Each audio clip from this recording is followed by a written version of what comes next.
ایک بازار سے ایک مغرور بندہ گزر رہا تھا کہ اس کی نظر سر پر ایک ڈول اٹھائے عورت پر پڑی۔ اس نے اسے آواز دے کر روکا اور نخوت سے پوچھا، اے مائی، کیا بیچ رہی ہو؟ عورت نے کہا، جی میں گھی بیچ رہی ہوں۔ اس شخص نے کہا، اچھا دکھاؤ تو کیسا ہے؟ گھی کا وزنی ڈول سر سے اتارتے ہوئے کچھ گھی اس آدمی کی قمیض پر گرا تو یہ بہت بگڑ گیا اور دھاڑتے ہوئے بولا، نظر نہیں آتا میری قمیض خراب کر دی ہے تو نے؟ میں جب تک تجھ سے اس قمیض کے پیسے نہ لے لوں تجھے تو یہاں سے ہلنے بھی نہیں دوں گا۔ عورت نے بے چارگی سے کہا، میں مسکین عورت ہوں اور میں نے آپ کی قمیض پر گھی جان بوجھ کر نہیں گرایا، مجھ پر رحم کرو اور مجھے جانے دو۔ اس آدمی نے کہا، جب تک تجھ سے دام نہ لے لوں میں تجھے یہاں سے ہلنے بھی نہیں دوں گا۔ عورت نے پوچھا، کتنی قیمت ہے آپ کی قمیض کی؟ اس شخص نے کہا، 1000 درہم۔ عورت نے رہاسا ہوتے ہوئے کہا، میں فقیر عورت ہوں، میرے پاس سے 1000 درہم کہاں سے آئیں گے؟ اس شخص نے کہا، مجھے اس سے کوئی غرض نہیں۔ عورت نے کہا، مجھ پر رحم کرو اور مجھے یوں رسوا نہ کرو۔ ابھی یہ آدمی عورت پر اپنی دھونس اور دھمکیاں چلا ہی رہا تھا کہ وہاں سے کہ ایک نوجوان کا گزر ہوا۔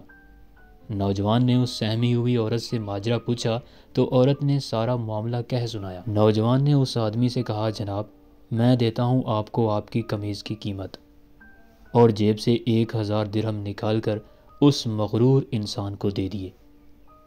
یہ آدمی 1000 درہم جیب میں ڈال کر چلنے لگا تو نوجوان نے کہا، جاتا کدھر ہے؟ آدمی نے پوچھا، تو تجھے کیا چاہیے مجھ سے؟ نوجوان نے کہا، تو نے اپنی قمیض کے پیسے لے لیے ہیں نا؟ آدمی نے کہا، بالکل، میں نے 1000 درہم لے لیے ہیں۔ نوجوان نے کہا، تو پھر قمیض کدھر ہے؟ آدمی نے کہا، وہ کس لیے؟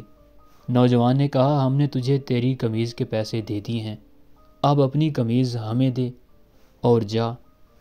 آدمی نے گڑبڑاتے ہوئے کہا، تو کیا میں ننگا جاؤں؟ نوجوان نے کہا، ہمیں اس سے کوئی غرض نہیں۔ آدمی نے کہا، اور اگر میں یہ قمیض نہ دوں تو؟ نوجوان نے کہا، تو پھر ہمیں اس کی قیمت دے دے۔ اس آدمی نے پوچھا، 1000 درہم؟ نوجوان نے کہا، نہیں، قیمت وہ جو ہم مانگیں گے۔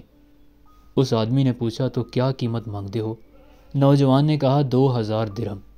آدمی نے کہا، تو نے تو مجھے 1000 درہم دیے تھے۔ نوجوان نے کہا، تیرا اس سے کوئی مطلب نہیں۔ آدمی نے کہا، یہ بہت زیادہ قیمت ہے۔ نوجوان نے کہا، پھر ٹھیک ہے، ہماری قمیض اتار دے۔ اس آدمی نے کچھ رہاسا ہوتے ہوئے کہا، تو مجھے رسوا کرنا چاہتا ہے؟ نوجوان نے کہا، اور جب تو اس مسکین عورت کو رسوا کر رہا تھا تو؟ آدمی نے کہا، یہ ظلم اور زیادتی ہے۔ نوجوان نے حیرت سے کہا، کمال ہے کہ یہ تجھے ظلم لگ رہا ہے۔ اس آدمی نے مزید شرمندگی سے بچنے کے لیے جیب سے 2000 نکال کر نوجوان کو دے دیے اور نوجوان نے مجمع میں اعلان کیا کہ 2000 اس عورت کے لیے میری طرف سے ہدیہ ہیں۔ ہمارے ہاں بھی اکثریت کا حال ایسا ہی ہے، ہمیں دوسروں کی تکلیف اور توہین سے کوئی مطلب نہیں ہوتا، لیکن جب بات خود پر آتی ہے تو ظلم محسوس ہوتا ہے۔ اگر معاشرتی طور پر ہم دوسروں کی تکلیف کو اپنا سمجھنا شروع کر دیں تو دنیا کی بہترین قوموں میں ہمارا شمار ہو۔ اگر وقت ملے تو سوچیے گا۔